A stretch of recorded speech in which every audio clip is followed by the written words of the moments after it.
Welcome viewer, I am Murugan S.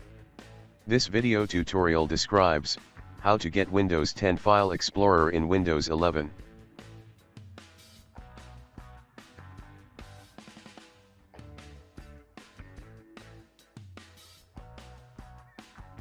Click three dots, click Options.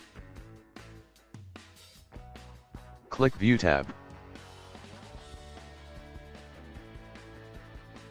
Check Launch Folder Windows in a separate process. Click Apply, OK.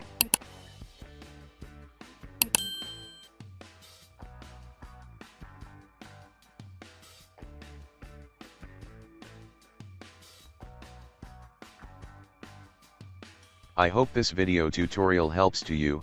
Please like, share and don't forget to subscribe my channel. Thank you very much. See you next video.